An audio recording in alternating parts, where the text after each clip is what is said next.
So one really interesting thing that was widely brought up today was, the First Amendment of the United States and freedom of speech and freedom of inquiry, which also is a huge point of the University of Chicago. But in Brazil, it's not it's not a clear distinction that everyone's free to speak how they please. And a lot has been brought up recently about the STF, which is the Supreme Court of Brazil, and their restrictions to media, the restrictions to speech and social networks. And a huge controversy we had was in 2022, in the height of the elections, right? So I believe you got fined for something you posted on Instagram. Bolsonaro, who was running, he had his rights to speak on radio revoked in a few places. And all that sort of stuff was happening all over the country. And I was wondering, how do, first of all, give a context of how's it going right now? And second, how can we fight it? So when we talk about politics, I want to make a point. I agree to disagree, okay?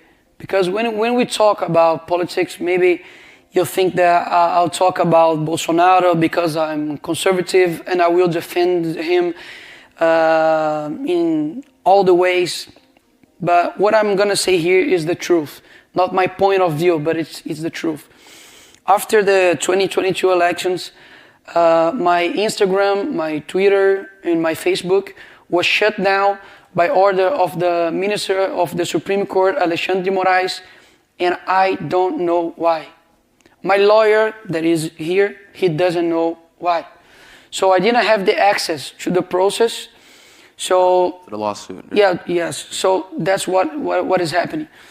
And in 2022 elections, we had a very partial of the conduction of the electoral court because they could say everything about us. So they accused us to be genocide, to be fascist, to be extremist, to be transphobic, to all of this. And then when we said that Lula, for example, he had relationship with Maduro, that is a dictatorship, we couldn't say that. I couldn't say that Lula supported abortion, for example. So I got sued because of that. I think about $10,000. And after that, after the 2022 elections, my account was given me back, but not because we won in the justice, but because I was the most voted congressman in Brazil. It would be very bad for Brazil to have his most voted congressman without social media. Because when I say that I have more than 35 millions of followers in my social media, I don't say this to magnify me. I say this because social media for a politician and for everyone, it's a public square. Because before, the politicians talk about his opinions in public square. Now we have the social media. And the social media, for me, it's not only a shield, but a way to attack what I need to attack. So if it wasn't for my votes in my social media, maybe now I would be in prison and without social media.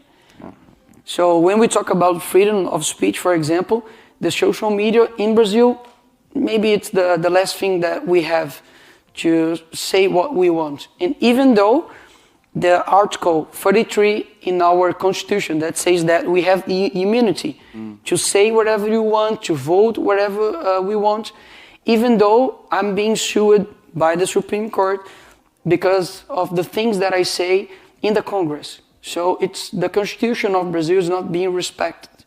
And that's very dangerous, not for Brazil, but for the whole world. Yeah, and just like it happened in the US, it's all in the name of democracy and protecting against disinformation and all of that. And as you said, social media is the biggest weapon you use to fight this war because when they allow you to fight it, of course, in fair terms. And there was a project of a law that the PIX regulation, bank transfer regulation, that you made a video about that I checked today, it has 330 million views on the Instagram alone. That's, for context, Brazil's population is around 220 million.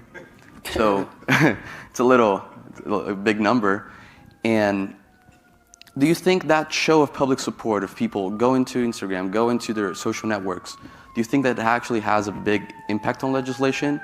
And if it does, how do you, what's your advice for people that are politicians and want to achieve the same success as you to talking to young people? Yeah, it does, because Lula government, they back up on this measure in the PICs. So it was worth it to do this video. And I was accused because I had like more than 300 millions of views. They said that Elon Musk helped me. They said that Mark Zuckerberg helped me, and even Trump helped me to have this kind of views. So it's crazy. I started with 0 followers. Mm-hmm. So everyone starts with 0 followers. I had a lot of videos that didn't went viral, but I only spoke the truth. I think that's the success of the video. And everyone shared this video because they didn't know how to say what they were feeling, and the video translated this into a video. So they only needed to share this. So I think if anyone wants to do the same, I think that the first thing that you need to do is to say the truth, and do not subestimate this, because you never know where your voice is going to reach. Like, for example, yesterday I saw we were at a dinner, and then a guy said, "Oh, I saw a video from you. I'm from Chile." I was like, "What the heck? Like, how a guy from Chile saw my video?" So you need to speak the truth, because I know that the lies, they spread out very fast, but the truth has the power. So I always speak the truth, even though maybe I can be in prison, and I'm not joking. I'm not joking. There's a friend of mine, he was deputy also, a congressman. His name is Daniel Silveira. He's now 5 years in jail, Eduardo. 5 years in jail. And asking me, what is his crime? Corruption? No. Maybe he's stolen the government. Yeah, the government? No. He spoke against the ministers of the Supreme Court.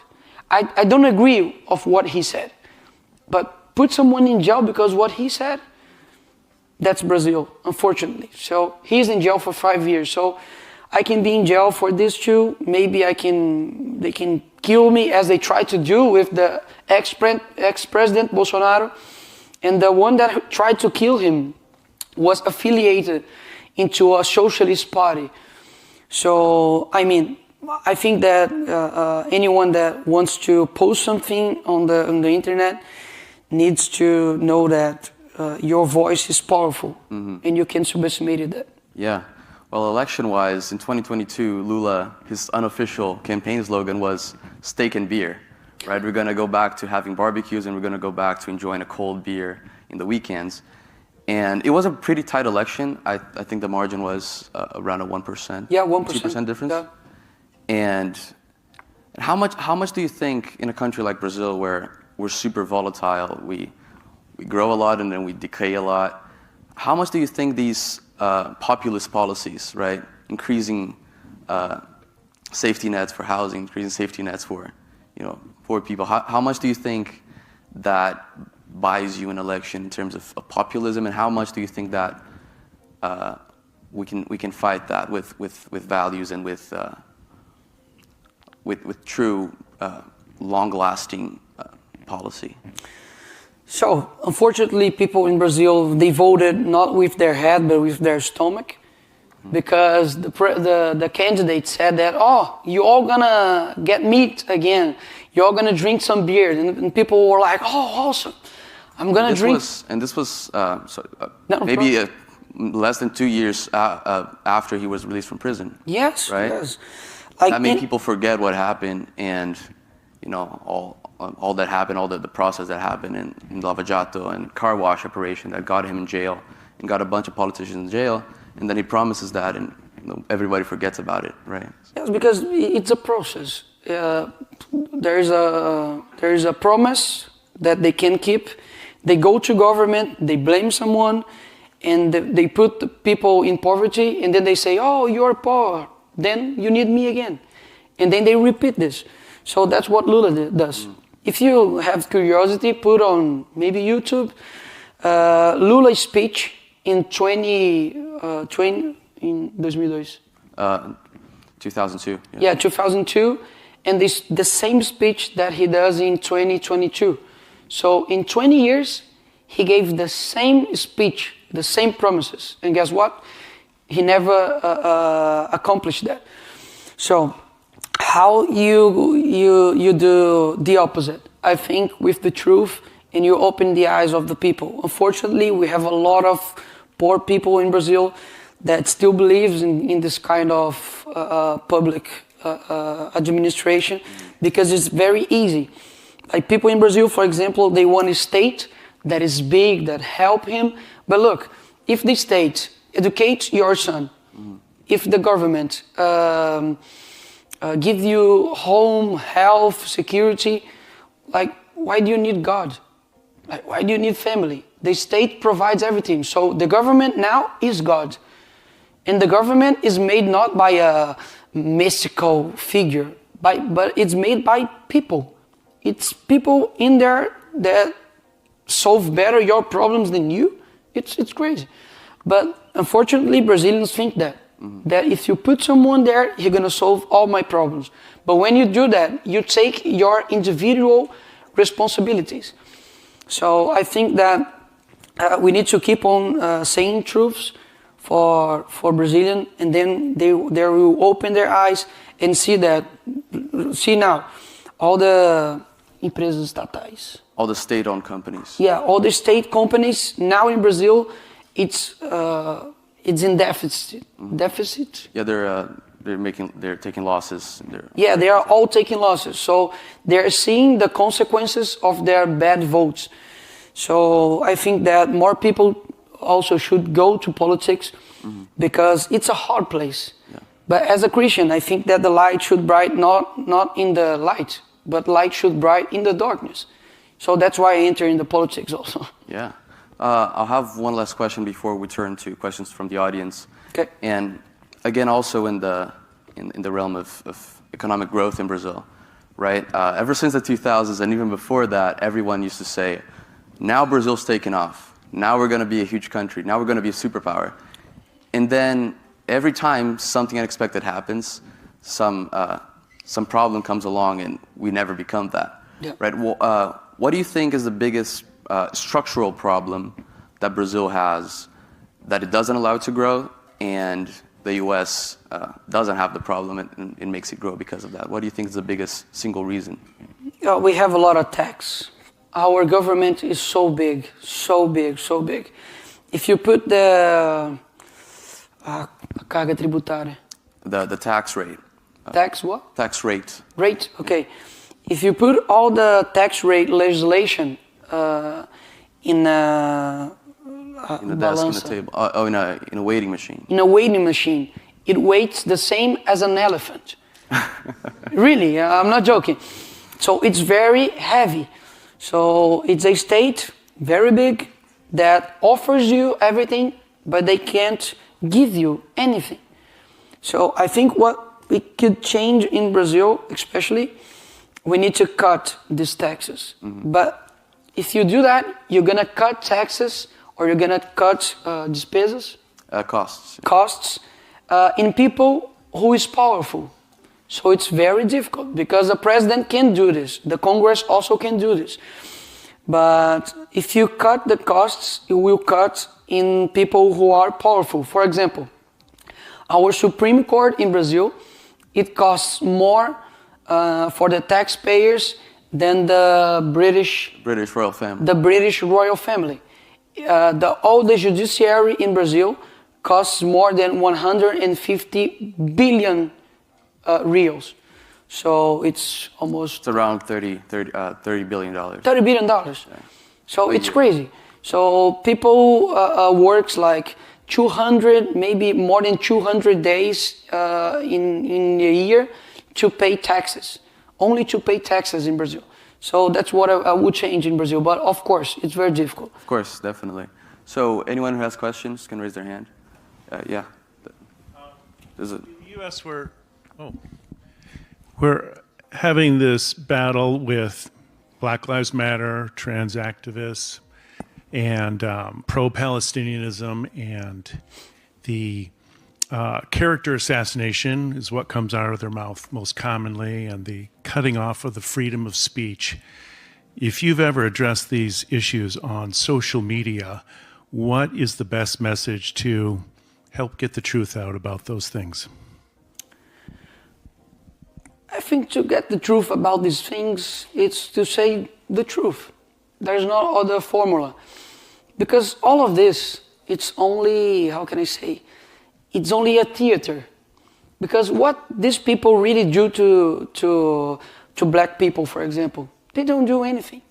Like in Brazil especially, we have a terrible education. Public education, it's awful. Private education, okay, it's pretty good, but public schools are terrible. So they make some protests, oh, Black Lives Matter, but the education, they don't care about this. When you talk about LGBT activism, they say that, oh, you're gonna have rights right now, we're gonna fight for you. But in Brazil, for example, LGBT are being robbed. They walk in the streets and their cell phones, they just took away. So what they are doing for LGBT persons? Nothing. They just promise and they do nothing. So they just wear a badge here and they say, oh, I'm an LGBT activist, because it's good for the image. But they are doing nothing. So what we can do to LGBT, to black people, or all the minorities, to give more education, give more health care, everything that you do for the heterosexual. For me, our democracy and our justice and our public activism should be blind. So I'm gonna do this because, not because you are black or you are Hispanic or you are immigrant. I'm gonna do this because you are a human being and you deserve to have a good health care, a good education, a good security. So when you, for example, in universities of Brazil, some federal universities, you have quota. You have a set amount of seats reserved for a certain amount of people. For trans people. So 5% of students, they have to fit that criteria. Yeah, it's reserved for trans people. So what are trans people are different than me? Nothing. So maybe I'm man. And then if one day I say, no, I'm a woman. So I will go there or not? Mm-hmm. So it's crazy. They are just, they are fooling everyone because they earn a lot of money with this. A lot of t-shirts of LGBT, they sell a lot. There are a lot of films that they made with LGBT. It's cool to be like LGBT activists, but whatever. Mm-hmm. You know, what we are getting out of this? Nothing, sir, nothing. Any more questions?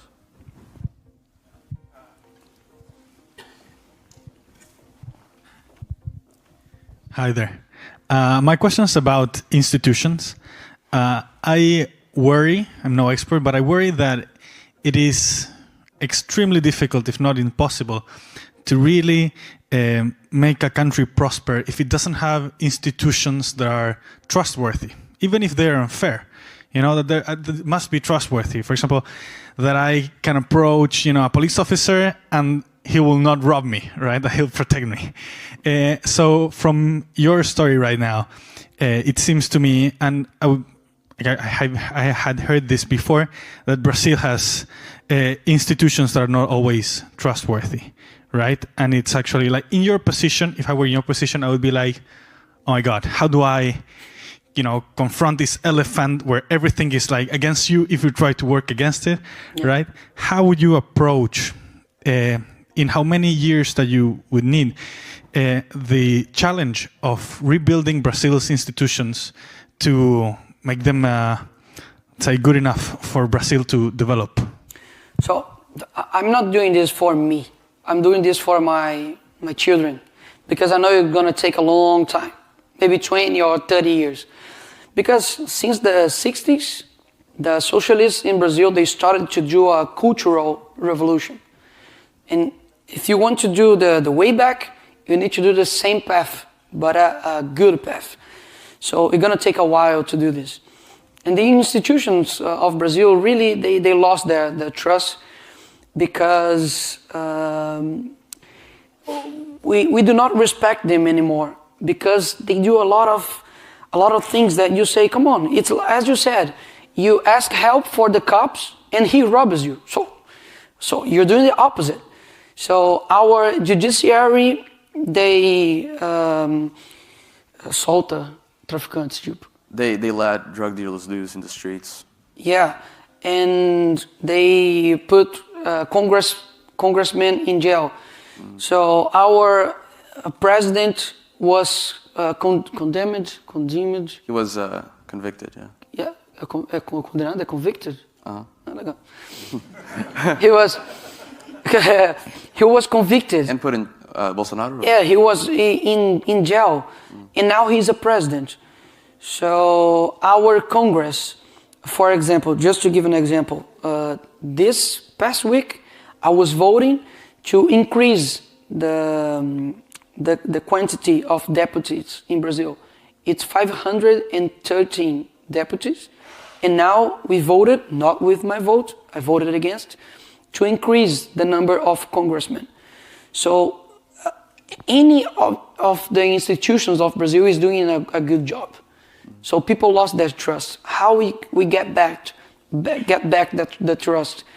Putting good people there. But the good people doesn't want to go to politics. Because why I'm going to go there? It's so bad. There are a lot of people here that are going to rob me, they're going to push me, they're going to put me in prison, they're going to maybe destroy my family because of this. So it's not worth it. So I think that we need to convince all the people not all the people, but convince the good people that wants to go to the politics to go in there, especially the young, because they can't trap me in nothing. I have more than 100 processos judiciais. Lawsuits. Lawsuits. Filed against him. Yeah, I have more than 100 suits. So, but any of this one, it's because of corruption, because of I killed someone. No, it's because of what I say. That's my crime. I speak what I want. So I think we need to change the politics in Brazil, but especially the culture. We need to change the culture, because if we change the culture, people are going to vote better, and then we're going to have better representatives in the Congress and also in the other institutions. Great. I think we have time for one more question. Yeah. Thanks, Nikolas. My question is related to what you were talking about before. Like you said, you have more than 100 lawsuits filed against you, and with every step that you make towards your mission, the attacks, the pushbacks, they come from every angle. And recently, you're 28, you recently had 2 children, and my question is, how do you, what's your strategy, what's going on in your mind to deal with all the aggressive and violent pushback that you face trying to fix this huge and broken machine, which is the Brazilian government? And what advice do you have to young people that are trying to go in that same path, but are apprehensive about all the pushback and all the and all the obstacles that are inherent to trying to make change? So I don't take this as a pressure. For me, pressure, it's someone that wakes up 5 a.m. and doesn't know if he's gonna have a dinner. So that's pressure for me. What I live, it's of course it's a hard task, but I treat this as a mission, as a purpose, because when I decided to go to the politics, I prayed a lot, I prepared a lot for this, and if someone wants to go to the same path, I would recommend the same. Pray, prepare yourself, because it's not easy. So they can't do nothing to me. Why I'm gonna be afraid? They can't do anything to me. They're gonna put me in prison. I don't care. I really don't care. Because Paul, in the Bible, he wrote he's the one that wrote more books in the Bible. and he was at prison. So, oh, maybe they kill you. I really don't care because, of course, I don't want to lose my life. I don't want to be in prison. It would be like unnatural if I chased this, but I know that my mission has sacrifices. And if they kill me, all they're going to do is going to make me meet my Savior. So I'm very safe about that. So when I talk about this, it's because as a Christian, and sorry, I can't divide me, politician, and me as a Christian because I'm one person. I think that we need to do our purpose in a very not strategic way only, but in a very responsible way. Because what you do, anyone have seen here the film Gladiator? Okay, the Maximus, he says that everything that you do on earth echoes for the eternity. So what we do here, and I say maybe here to a lot of Brazilians, they are here, what you do now maybe change the future of millions of people. So that's what I do. I don't care about the consequences. I just fight for the right, and then God help me in the rest of the things. Perfect. All right, everyone, let's give a warm welcome to Nikolas. Thanks, everyone. Thank you. Coisa bola. Valeu, rapaziada.